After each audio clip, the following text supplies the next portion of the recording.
ಗೊತ್ತಿಲ್ಲ ಗುರು. I don't understand captaincy, selection, decision making. ಅಲ್ಲಿ Jos Buttler back to form, king Kohli century, RCB lost, RR 4 out of 4. So RR is going rocking, but on the other hand looks Virat Kohli playing alone for RCB. ನೋಡಿ, ಇಲ್ಲಿ ಒಬ್ರು ವಿರಾಟ್ ಕೊಹ್ಲಿ ಅವರ ಅಭಿಮಾನಿ ವಿರಾಟ್ ಕೊಹ್ಲಿ ಅಲ್ಲಿ century ಹೊಡಿತಾ ಇದ್ದಂದ್ರೆ pink ಡ್ರೆಸ್ನ ಮೇಲೆ RCB ಡ್ರೆಸ್ಸನ್ನು ಹಾಕ್ಕೊಂಡು ಕೂರ್ತಾ ಇದ್ದಾರೆ. ಆ ರೀತಿಯ ಫ್ಯಾನ್ ಬೇಸ್ ಇದೆ ವಿರಾಟ್ ಕೊಹ್ಲಿ ಅವರಿಗೆ. ಅಲ್ಲಿ ಪಿಂಕ್ ಡ್ರೆಸ್ಸನ್ನು ಹಾಕೊಂಡ್ಬಂದಿಂದ ಒಂದು ಅಭಿಮಾನಿ ಅಲ್ಲಿ ಸಡನ್ ಆಗಿ ಡ್ರೆಸ್ಸನ್ನು ಚೇಂಜ್ ಮಾಡಿ ಪಿಂಕ್ ಡ್ರೆಸ್ಸಿಂದ RCB ಡ್ರೆಸ್ಗೆ ಬದಲಾಯಿಸ್ಕೊಂಡ್ರು. ಆದರೆ ಅವರು ಮತ್ತೆ ಯಾವಾಗ ಜಾಸ್ ಬಟ್ಲರ್ ಸೆಂಚುರಿ ಹೊಡೆದ್ನೋ she change the dress again to the pink dress. RCB ಅಭಿಮಾನಿಗಳು ಸ್ವಲ್ಪ ಲಾಯಲ್ ಫ್ಯಾನ್ ಅಂತ ನಾವು ಏನು ಹೇಳ್ತೀವಿ, ಆ ರೀತಿ ಅಭಿಮಾನಿಗಳು ವಿರಾಟ್ ಕೊಹ್ಲಿ ಅವ್ರಿಗೂ ಇದ್ದಾರೆ.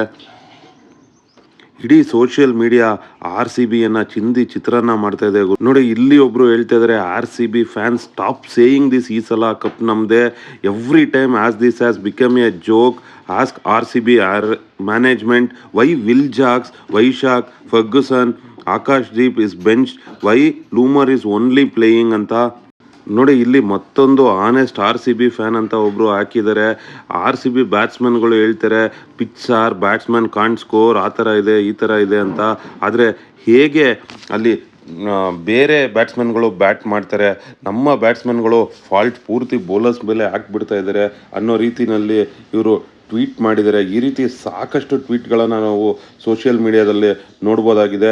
ನೋಡಿ, ಮತ್ತೊಂದು ಕಡೆ ಮತ್ತೊಬ್ಬರು ಹಾಕಿದ್ದಾರೆ, ಕೊಹ್ಲಿ, ಫ್ಯಾಬ್ಸ್, ಸಿರಾಜ್, ಪಟಿದಾರ್, DK ಇವರೆಲ್ಲ ಪೂಮಾ ಶೋರೂಮ್ನಲ್ಲಿ ಬ್ಯುಸಿ ಇದ್ದಾರೆ ಅಂತ. ಒಂದು ಕಡೆ ಜನ ವಿರಾಟ್ ಕೊಹ್ಲಿ ಅವರು ಏಕಾಂಗಿ ಹೋರಾಟವನ್ನು ಮಾಡಿದ್ರು. ವಿರಾಟ್ ಕೊಹ್ಲಿ ಒಬ್ಬರೇ ಆಡ್ತಾ ಇದ್ದಾರೆ, ವಿರಾಟ್ ಕೊಹ್ಲಿ ಒಬ್ಬರೇ ಏನೇನೆಲ್ಲ ಮಾಡೋಕ್ಕಾಗತ್ತೆ ಅನ್ನೋಂಥ ಪ್ರಶ್ನೆಗಳನ್ನು ಕೂಡ ಕೇಳ್ತಾ ಇದ್ದಾರೆ. ಮತ್ತೊಂದು ಕಡೆ ನೋ ಲಾಯಲ್ಟಿ, ಸಾಕಷ್ಟು ಜನರನ್ನು RCB ಹೊರಗಡೆ ಹಾಕ್ಬಿಟ್ಟಿದೆ. ಅಜಲ್ ವುಡ್ ಇರ್ಬೋದು, ಗೇಲ್ ಇರ್ಬೋದು, KL ರಾಹುಲ್ ಇರ್ಬೋದು, ಇವ್ರನ್ನೆಲ್ಲ ಹೊರಗಡೆ ಹಾಕಿದ್ದಕ್ಕೆ ಇವತ್ತು RCB ಈ ಪರಿಸ್ಥಿತಿನಲ್ಲಿದೆ ಅಂತ ಮತ್ತೊಂದು ಕಡೆ ಹೇಳ್ತಾ ಇದ್ದಾರೆ. ಮತ್ತೊಬ್ಬರು ನೋಡಿ, not going to school until RCB wins ಅಂತ ಹಾಕಿದ್ದಾರೆ. ಬಹುಶಃ ಪಾಪ ಈ ಹುಡುಗ ಸ್ಕೂಲ್ಗೆ ಹೋಗೋಕ್ಕಾಗಲ್ಲ, ಎಲ್ಲೋ ಈ ಒಂದು ಎಜುಕೇಷನ್ನೇ ನಿಂತೋಗ್ಬಿಡತ್ತೆ ಅನಿಸುತ್ತೆ, ಆ ರೀತಿ ಆಡ್ತಾ ಇದೆ RCB ಗುರು. ಆದರೆ ಮತ್ತೊಂದು ಕಡೆ ಚಹಲ್ ಇರ್ಬೋದು, ರವಿಚಂದ್ರನ್ ಅಶ್ವಿನ್ ಇರ್ಬೋದು, ಜಾಸ್ ಬಟ್ಲರ್ ಇರ್ಬೋದು, ಇಡೀ ತಂಡವಾಗಿ ಸೂಪರ್ಬ್ ರಾಕಿಂಗ್ ಒಂದು ಸೈಡ್ ಅಂತಲೇ ಹೇಳಬೇಕು.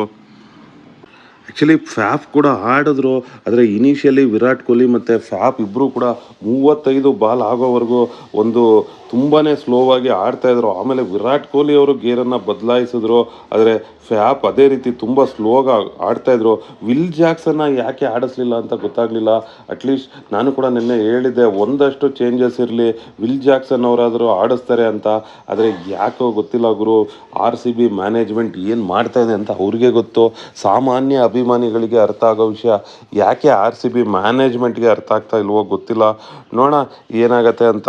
ಸಾಕಷ್ಟು ಒಂದು ಜಾಸ್ ಬಟ್ಲರ್ ಅವರಂತೂ ಫಾರ್ಮ್ಗೆ ಬಂದಿದ್ದಾರೆ. RR ಮಟ್ಟಿಗೆ ಅದು ಒಳ್ಳೆಯ ವಿಷಯ. ಸೊ RR ಕಂಟಿನ್ಯೂಸ್ಲಿ 4 ಮ್ಯಾಚ್ಗಳನ್ನು ಗೆದ್ದರೆ, ನಾವು 4 ಮ್ಯಾಚ್ಗಳನ್ನು ಸೋತು ಸುಣ್ಣ ಆಗಿ ಹೊರಗಡೆ ಬರ್ತಾಯಿದ್ದೀವಿ. RCB ಅಭಿಮಾನಿಗಳು ಸಾಕಷ್ಟು ಒಂದು ಏನು ಹೇಳ್ಬೇಕಂತಲೇ ಗೊತ್ತಾಗ್ತಾ ಇಲ್ಲ ಇದ್ರ ಬಗ್ಗೆ. ನೀವು ಕೂಡ ನಿಮ್ಮ ಒಂದು ಅನಿಸಿಕೆಯನ್ನು ಕಮೆಂಟ್ನಲ್ಲಿ ತಿಳಿಸಿ. Thank you friends, thanks for watching our channel. ಮೊದಲನೇ ಬಾರಿ ನಮ್ಮ ಚಾನಲನ್ನು ನೋಡ್ತಾ ಇದ್ದರೆ ಸಬ್ಸ್ಕ್ರೈಬ್ ಮಾಡ್ಕೊಳ್ಳಿ, ಹಾಗೆ ಒಂದು ಲೈಕ್ ಬಟನನ್ನು ಒತ್ತಿ, ಆದರೆ ಶೇರ್ ಮಾಡಿ. Thank you friends, thank you very much.